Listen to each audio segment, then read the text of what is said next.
Ó, Diego, o presidente Lula tem certeza absoluta que o Banco Central, né, que Roberto Campos, né, diretor do Banco Central, está sabotando o seu governo, cujo objetivo é sabotar o governo Lula, né? E aí o Lula acha que não tem justificativo para a manutenção dos juros nesse patamar, que é a saída para combater os problemas que estão acontecendo agora na economia não passa pela manutenção dos juros nesse patamar, né? E acha que isso, na verdade, está travando o crescimento, está atrapalhando o oferecimento de crédito, está atrapalhando a retomada e tá em cima, está bastante em cima. É claro que tem uma série de empresários bolsonaristas que estão que vão, né, que fazem uma crítica, né, mais pesada a Lula. Tem outros empresários que até fazem, que também não bolsonaristas, que fazem coro com Lula. Tem muita gente insatisfeita com os juros, tem gente insatisfeita, aí é aquela briga, né? Tem gente dos dois lados aqui. Mas é claro que Lula acha que está sendo sabotado, né, pelo Banco Central e está partindo para cima. É claro que aí você tem uma parte do mercado que, inclusive, se beneficia de juros altos, né? Que responde, que aí o dólar sobe, que dá aquela reação, mas Lula está na batalha, né? É interessante porque na primeira gestão de Lula, Lula 1, né, em 2003, quem fazia esse papel era exatamente o vice-presidente de Lula, né, José Alencar, cujo filho hoje está na presidência da Fiesp. Verdade, Sakamoto. E Mercadante na condução do BNDES também, né? Tem um pessoal aí criticando bastante, falando que ele tem papel na política econômica do governo da ex-presidente Dilma, né? Na parte ali que houve um descontrole das contas públicas. Olha, o governo Lula já deixou claro que ele não vai apostar novamente na política de campeões nacionais como ele fez anteriormente. A política de campeões nacionais que elevou, né, ajudou no crescimento de empresas como JBS, grandes empresas, por exemplo, transformar empresas brasileiras em plataformas exportadoras, né? E o governo Lula já deixou claro que não fará isso novamente, que vai privilegiar o fornecimento de crédito para empresas nacionais, para a indústria nacional, mas muito também focado em pequena empresa, né, no fomento da pequena e da microempresa, no microcrédito, vai ter uma prioridade em cima disso. Tem muito empresário, eu falei com alguns empresários, o Diego, tem muito empresário que está satisfeito com a ideia de que acha que com o mercadante lá vai ter abertura e fornecimento de crédito para a indústria, né? Crédito mais fácil para a indústria. Acontece o seguinte: existe uma diferença entre o Lula, o presidente Lula, ele bate de um lado, o mercadante está apontando algumas coisas do outro. Eu acho que, na verdade, no final das contas, né, não há uma preocupação, não há por que acho que a indústria brasileira se preocupar, porque a política vai ser bem diferente, e o Lula está fazendo o quê? Está fazendo o papel de tentar forçar, né, a redução dos juros, né, tentar polarizar com o Banco Central para reduzir os juros, mas a política industrial via mercadante deve ser aquilo mesmo que foi prometido, né? Não vai ser bem diferente do que foi durante o governo da ex-presidente Dilma. Olha, o interessante, primeiro, que aí em 2026, né, o próprio Valdemar da Costa Neto tinha lançado ela, né, à presidência, disse que ela poderia disputar a presidência em 2026, né, não foi a oposição que falou isso.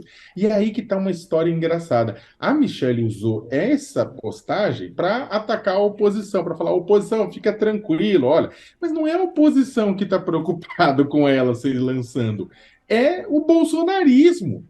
É a direita, não é a esquerda. A esquerda está só olhando e dando risada, na verdade, né? Quem está preocupado? Quem está falando? Quem falou de lançamento da Michelle originalmente foi o Valdemar da Costa Neto. Quem está discutindo, né, se a Michelle, quem está tentando apoiar o nome da Michelle são setores da direita e da extrema direita. Quem está brigando com isso, tentando bombardear, são setores da direita e da extrema direita. Há uma briga neste momento, Diego, para saber quem vai ser o sucessor do Bolsonaro. Quem vai herdar o bolsonarismo bolsonarismo. O bolsonarismo como corrente, como comportamento justiceiro, como esse comportamento miliciano, né, da justiça com as próprias mãos, né, desse ultraconservadorismo violento da extrema-direita, isso é maior do que Bolsonaro. Bolsonaro ajudou a modelar e dar forma, mas é maior do que Bolsonaro. Se Bolsonaro se torna inelegível, quem é que herda o bolsonarismo? E aí tem uma disputa interna na direita muito forte por ele. Você tem a própria Michelle, você tem o ex-vice-presidente, hoje senador Hamilton Mourão, você tem nomes bolsonaristas, tem o Ricardo Salles, de São Paulo, Bia Kicis, Carla Zambelli, tem um monte de nomes novos, como Nicolas Ferreira, né? Tem vários nomes disputando quem é que vai herdar o bolsonarismo, né? E aí é que está o ponto. A Michelle mente ao dizer que é oposição. Quem está brigando pelo espólio do Bolsonaro é a direita, e é a direita mais radical. E é essa direita mais radical que está ou defendendo que ela saia, ou tentando dinamitá-la desde já para que não saia e fique com eles esse espólio.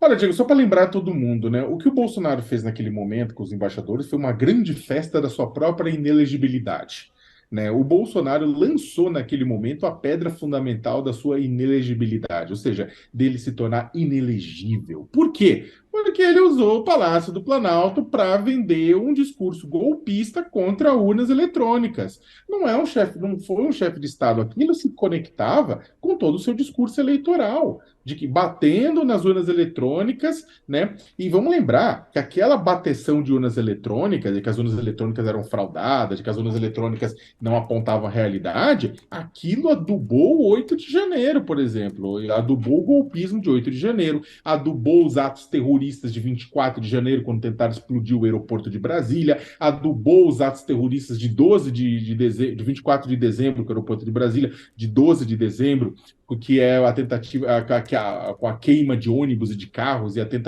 os ataques diretos à sede da Polícia Federal. Ou seja, tudo aquilo, na verdade, começa em ações como essa do presidente.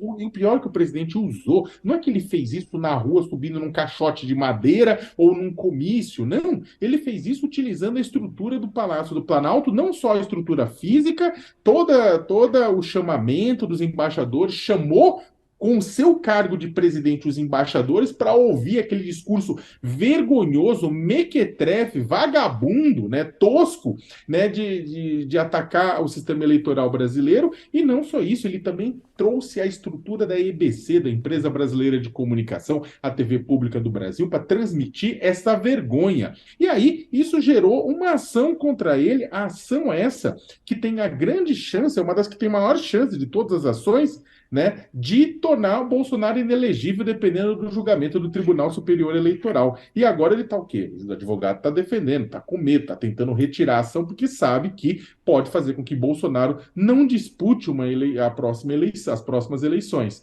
E, é claro, se a justiça brasileira for realmente justa, vai ser isso. Gente do céu, se eu pego um órgão público e transformo isso em casa da mãe Joana para minha campanha eleitoral, eu vou ser punido. Por que ele não pode? Por que Bolsonaro é especial? Qual